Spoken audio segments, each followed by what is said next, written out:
Hola a todas y todos. Continuamos con lo que es el último nivel del programa. En este caso vamos a ver la influencia de los medios de comunicación en la sociedad contemporánea.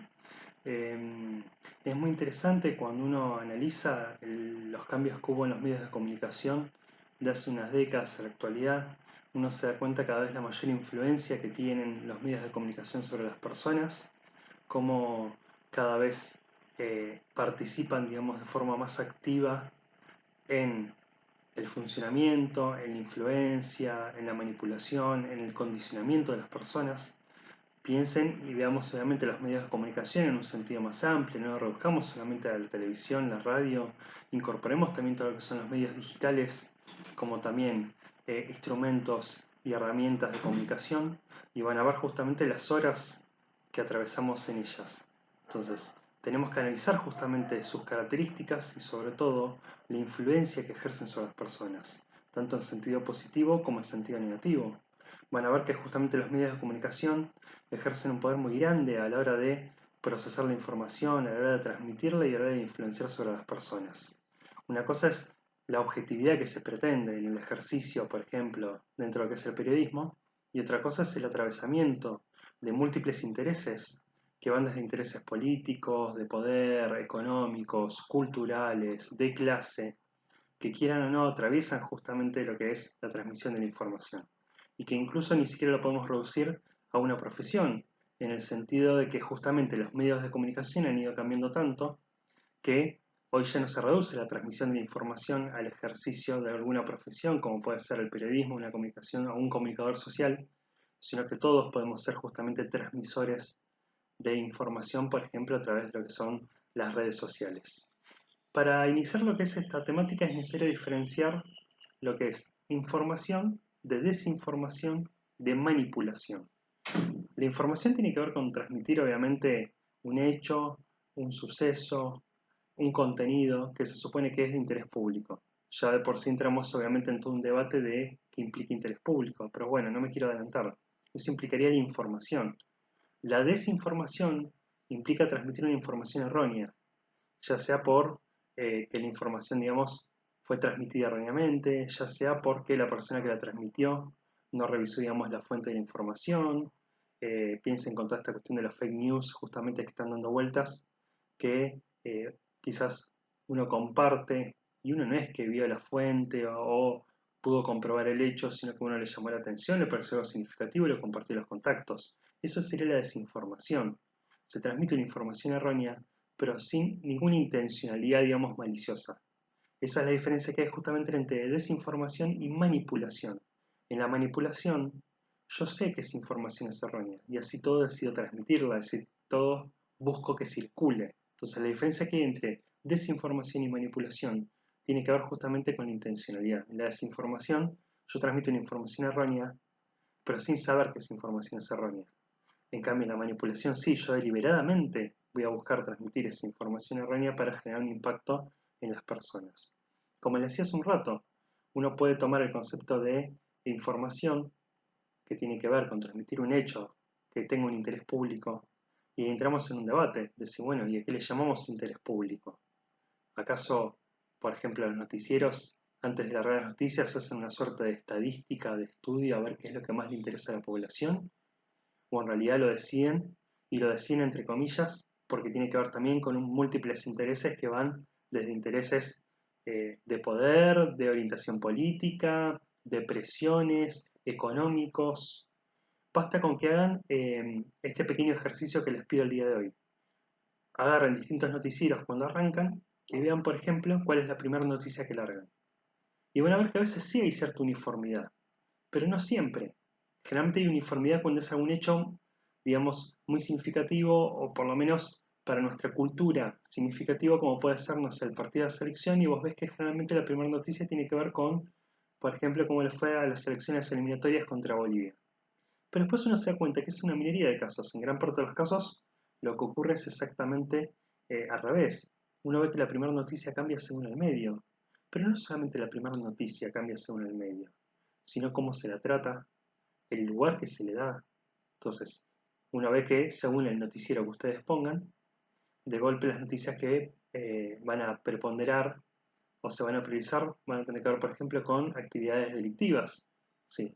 Muertes, asesinatos, violaciones, robos, y otros no, tienen que ver, por ejemplo, con actividades de parte del gobierno, planes que se lanzan, programas, fábricas que se abren, hospitales, y según el canal que ustedes pongan, van a ver que el predominio de las notas pasa a ser distinto. Entonces, no solamente la nota en sí, sino el lugar que se le dé, la orientación, la postura, ya sea a favor o en contra de esa noticia, el tiempo también, ese es otro ejercicio que les pido. Porque ustedes me pueden decir, bueno, primera noticia, todos viendo cómo les fue la selección en Bolivia. Fíjense el tiempo y van a ver que hay noticieros que están 10 minutos, 15 minutos con esa noticia, otros son 2 minutos, otros son 5. ¿Sí?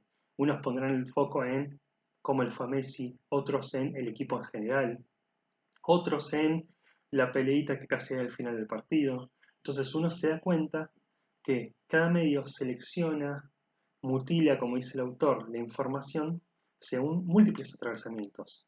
Porque si de golpe uno de los sponsors de la selección también paga pauta publicitaria al canal y justo al programa del noticiero, y van a ver que se le va a dar mucho más lugar que en otros medios que no. Es más, hasta muchas veces eso se lo utiliza como una estrategia de generar poder e influencia. Decir, bueno, vos querés que le dé más lugar a tu noticia, vos querés que le dé más lugar a tu partido político, bueno, dame pauta publicitaria. Entonces uno se da cuenta que la información que se transmite está atravesada por múltiples intereses y por eso es fundamental que entre la transmisión, digamos, de esa información y nosotros los usuarios, está mediatizada nuestra capacidad de procesar, de no quedar pegados. Algo que no es sencillo. Recuerden que esto es algo que yo, indirecto o directamente, se los he comentado. Ustedes le acercan a cualquier otro animal, un objeto, supónganse este lápiz, y lo primero que va a hacer un perro o un gato es olerlo. El ser humano no. El ser humano neurológicamente, como me decía un profesor, es un animal óptico. Uno lo primero que hace es ver el objeto. Entonces, no es casual que a la tele se le diga o se le decía la caja boba, porque tiene que ver con ese impacto justamente que tiene el audiovisual. Y la importancia justamente de poder ir más allá de ese impacto y poder procesar la información y tener un criterio personal más allá de la información que se está transmitiendo. Y más hoy en día, en donde, insisto, la proliferación que hay de la información es muy grande, que eso es lo que el autor va a llamar la hiperinformación, que la hiperinformación justamente tiene que ver con que vivimos en una época en donde no es como antes, que piensen que en la antigüedad había un vocero generalmente que respondía a los intereses del rey, del señor feudal, de la autoridad de turno, que iba a una plaza y gritaba justamente lo que eran las noticias. Piensen que hoy en día ya ni siquiera se reduce solamente a una cuestión de la tele o la radio, sino que a través de las redes sociales el tema de la proliferación de la información es muy grande. Es cuestión de que ustedes hablen, por ejemplo, con sus abuelos. Si antes había una tele en todo el barrio. Hoy en día hay una tele en cada casa y en muchos casos hay más de una tele. Ya no hay dos o tres canales, hay decenas y decenas de canales. Entonces, lo mismo ocurre con los medios impresos. Hay multiplicidad de diarios, de revistas. Lo mismo ocurre con el tema de las radios. Hay multiplicidad de radios. Y lo mismo ocurre con lo digital. Ahí tienen, si quieren, los grandes 4 grupos, ¿sí? Que tienen que ver con lo audiovisual, que tienen que ver con lo impreso, que tienen que ver con lo radiofónico y que tienen que ver, obviamente, con lo digital. Entonces, toda esa proliferación y todo ese bombardeo genera lo que el autor va a llamar la hiperinformación, que es muy interesante. Recuerden lo que trabajamos en Psicología 2. La memoria está compuesta por la memoria sensorial a corto plazo y a largo plazo. La memoria a corto plazo es limitada, hay un límite de información. Es interesante que antes se creía que frente a esa proliferación de información íbamos a estar, valga la redundancia, más informados que nunca. Y en realidad genera el efecto opuesto, por una sencilla razón: colapsa la memoria a corto plazo, no hay capacidad de procesamiento. Entonces, si de una misma noticia se están tirando infinidad de datos, informando, desinformando y manipulando, eso genera más confusión todavía que en vez de informar. Piénsenlo, por ejemplo, con respecto a todo lo que estamos viendo con esta pandemia del coronavirus. Y una vez que se transmite un montón de informaciones que con estas tres características que le digo, en vez de informar, desinforman. Entonces uno empieza después a cuestionar o a no saber dónde estar posicionado, y eso todavía suma más incertidumbre. De, uy, si tal síntoma sí, si tal síntoma no, si vive en el aire, si no vive en el aire, si en la superficie dura 2 horas, si dura 10 horas, sí, me contagio si me expongo innecesariamente, pero después escucho el caso de la señora que estuvo desde marzo en su casa y se contagió supuestamente con las bolsas del supermercado. Entonces piensen el impacto que todo eso tiene para el psiquismo, ese tipo de exceso de información, de esta hiperinformación. ¿Sí? Y además, otra característica central que tienen los medios actuales es lo que el autor va a llamar la instantaneidad informativa, que tiene que ver justamente con que el impacto es mayor para el psiquismo, para las personas, si la información se transmite de la forma más repentina. Piensen justamente Crónica, el canal de cable, que una de las grandes genialidades que ellos tuvieron fueron los dichosos graphs. Entonces pasa una noticia y antes que uno tiene que esperar que el medio llegue, si transmitía en vivo, transmitía en vivo en el momento, pero antes ni siquiera en vivo. El medio tenía que llegar, grabar, volvía al canal, procesaban la información y recién alargaban. Crónica pasa un hecho, te larga la imagen o te larga justamente las letritas de pasó tal cosa, tal otra y el impacto que justamente eso generaba con la música de fondo. Entonces uno se da cuenta que parte de lo que hace que las personas queden pegadas es esta instantaneidad informativa en donde se busca jugar con esta fugacidad de generar un impacto en el momento. Y esa es la importancia. Piénsenlo incluso, y esto es muy interesante, más allá de los tiempos de la justicia, cuando uno ve, uy, arranca tal juicio.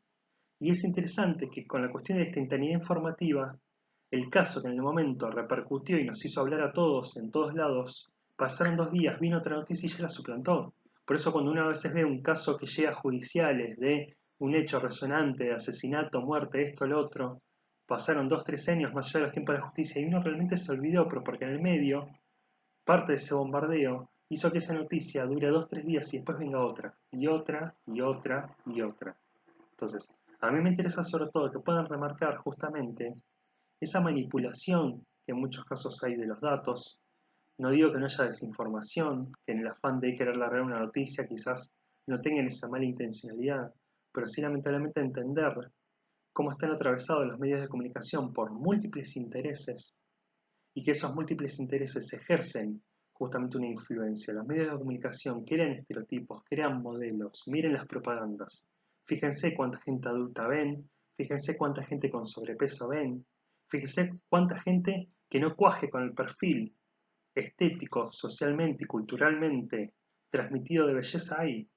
Y van a ver que no es casual, que casi siempre son personas de determinado rango de edad, con cierta estética, que si uno quiere ver personas con otros rangos, con otra estética, no abundan o quedan algo minoritario o quedan algo más desde una estrategia. Piensa que si algo tiene los medios de comunicación es eso, es buscar siempre la forma de poder llegar a las personas y hasta incluso llegar a utilizar causas que son justas, que tienen que ver con la inclusión, que tienen que ver con el reconocimiento de derechos y buscar justamente utilizarlas con fines netamente mercantiles.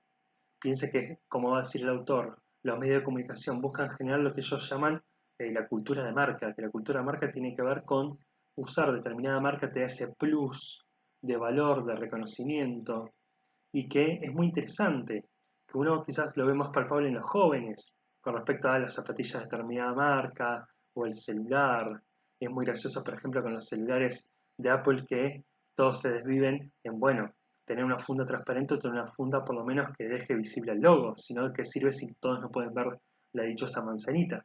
Entonces, piensa que esto uno quizás lo ve más palpable en adolescentes o niños, pero sin embargo el adulto también justamente y el adulto mayor es algo que también influencia, ejerce influencia, quizás no sea tan visible, quizás no sea tan palpable, pero sin embargo está. Por eso insisto en la importancia de uno poder mantener esa distancia para, más allá del impacto que tengan todas estas noticias, buscando justamente condicionar la opinión, el pensamiento, qué productos uno va a querer adquirir, uno pueda tener un raciocinio que permita justamente no quedar automáticamente pegado a esto. A grandes rasgos es esto lo que me interesa que puedan enfocar de esta fotocopia. Como siempre tenemos el espacio de WhatsApp después para despejar dudas. Muchas gracias.